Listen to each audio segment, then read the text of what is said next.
Cette vidéo est sponsorisée par Card Market, le meilleur site pour acheter et vendre tes cartes. Je pense être l'un des plus gros recruteurs de ma région. Celui qui file la première dose. Celui qui te susurre à l'oreille « Allez viens, viens, tu verras comme on est bien ». Je me calme tout de suite, je suis youtubeur, ça pourrait être mal interprété. Plus sérieusement, je partage tellement mon enthousiasme de Magic l'Assemblée autour de moi que j'ai recruté pas mal de nouveaux joueurs et de nouvelles joueuses. Les dealers du quartier m'appellent le rabatteur. Et donc c'est souvent moi qui me colle à la lourde tâche d'apprendre à jouer à Magic aux gens. Ça tombe bien, c'est un exercice que j'aime bien, mais je ne pense pas non plus être le meilleur là-dedans. Je me suis donc posé pas mal de questions, comment m'améliorer, comment donner envie aux gens de revenir à Magic, et j'ai donc décidé de vous faire un petit compte-rendu de tout ça en vidéo. À préciser que je parle bien de gens IRL, des personnes de mon entourage, même si je sais qu'en effet, le fait de produire du contenu autour de Magic a pu aussi convertir beaucoup de monde. D'ailleurs, merci à celles et ceux qui viennent souvent me le rappeler,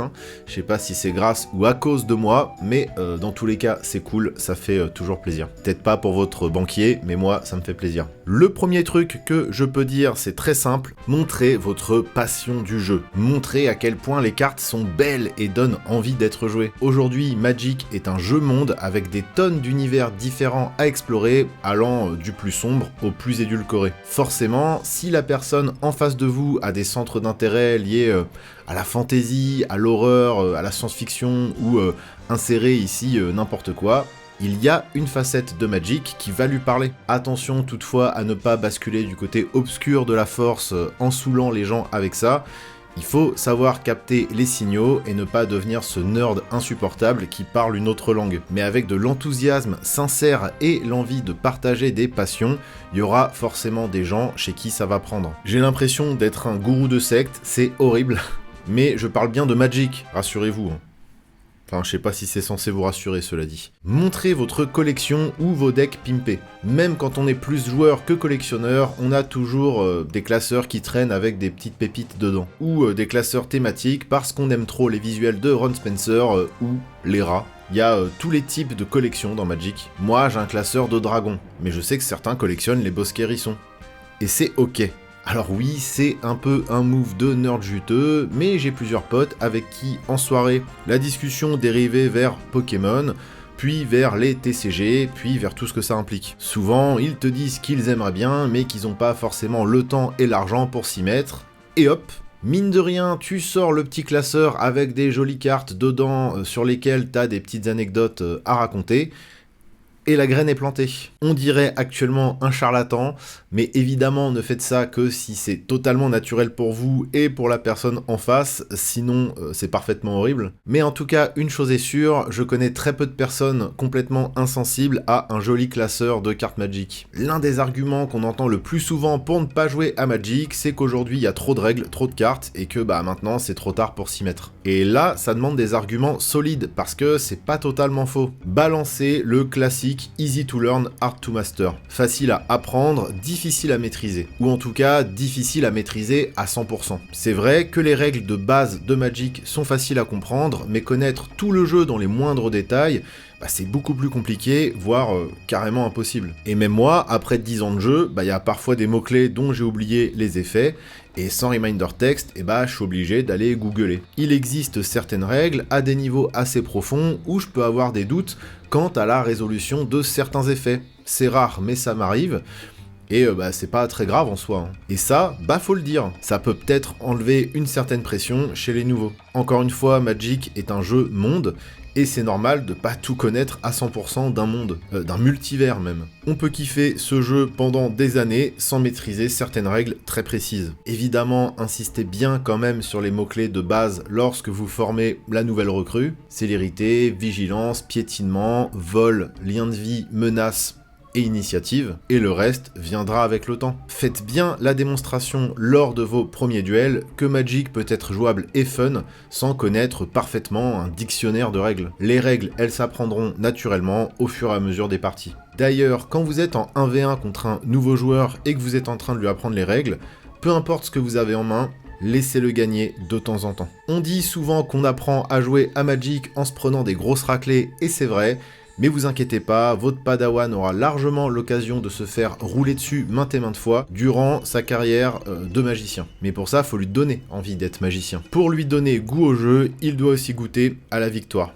Alors il ne s'agit pas d'infantiliser la personne en faisant exprès de faire des plays totalement ridicules, en lui disant oh c'est bien mon grand, t'es trop fort » et tap sur la tête. Il s'agit simplement de rester peut-être un peu sur la défensive, de ne pas jouer certaines cartes, et pourquoi pas d'offrir des phases d'attaque un peu avantageuses pour votre adversaire. Prenez le rôle du punching ball sur quelques games. Votre nouvelle recrue est en formation, donc lui tabasser la tronche en boucle ne sera absolument pas productif.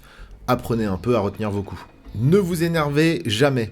Parfois, votre padawan aura des moves totalement absurdes, des plays complètement à côté de la plaque. D'ailleurs, moi-même, ça m'arrive encore d'en faire très souvent, et je connais des très bons joueurs qui se trompent aussi pas mal. C'est pas en criant ou en exprimant votre frustration qu'un nouveau joueur aura envie de continuer à jouer à Magic. Il associera le jeu à des comportements un peu toxiques, et c'est le pire truc à faire si vous souhaitez le revoir un jour autour d'une table. Un comportement assez similaire apparaît et s'accentue avec les effets de groupe. Quand un nouveau joueur commence à être inclus à une table de commandeur multi et qu'il fait un play tout à fait discutable, par exemple s'en prendre au joueur le plus faible au lieu d'attaquer l'arc ennemi alors qu'il en a l'occasion, toute la table peut vite commencer à lui mettre la pression. Chacun tente d'influencer le petit nouveau quant au bon play à faire. Ça peut escalader très vite sans qu'on s'en rende compte, donc faut faire attention à ça. En fait, c'est un moment où politiquement tout le monde doit être 100% de bonne foi autour de la table, sinon ça embrouille l'esprit du nouveau joueur. Entre magiciens expérimentés, qui se connaissent bien, se gueuler dessus, se balancer des fions ou faire de la politique de petits saligots, ça fait partie du jeu. Mais quand il y a une nouvelle personne à la table qui en plus n'est pas habituée à gérer plusieurs gros boards au sein d'une même game,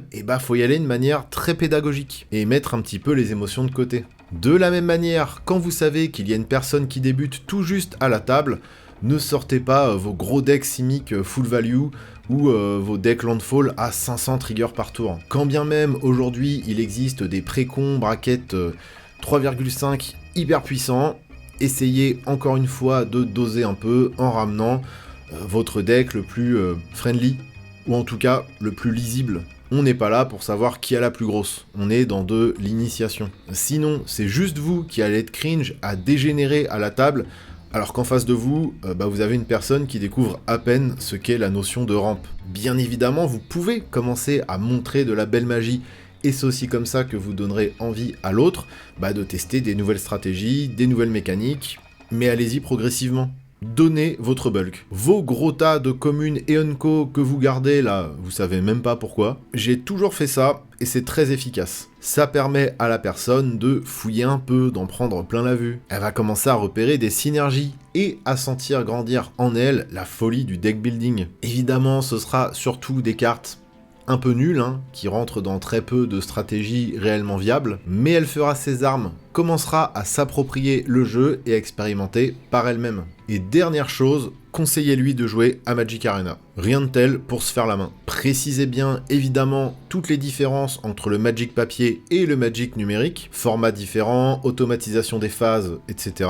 Et vous verrez que c'est un très bon outil qui a déjà fait ses preuves, et surtout, ça permet de s'entraîner tout seul, quoi. Dans les vies à 100 à l'heure qu'on mène, là, c'est pas toujours facile de se poser plusieurs heures avec quelqu'un pour lui apprendre toutes les subtilités d'un jeu aussi vaste. Donc vraiment, Magic Arena, super outil pour ça. J'ai hâte de lire les conseils que vous avez pour apprendre aux débutants à jouer à Magic. J'ai aussi hâte de lire vos anecdotes si vous en avez. Comment vous avez réussi à convertir les gens autour de vous, par quel biais. Vraiment, ça fait partie de mes discussions préférées autour de Magic. C'est le gathering, quoi. Comment on recrute pour le gathering. Ça va finir gourou, tout ça, je vous le dis. Merci beaucoup de m'avoir écouté. Bien évidemment, le petit like, le petit commentaire, le petit partage pour aider à mettre cette chaîne en avant, bien évidemment. Et vous pouvez même aider financièrement la chaîne en devenant membre avec l'option juste en dessous la vidéo. Vous aurez accès à plein de contenus exclusifs. Merci beaucoup, à la prochaine.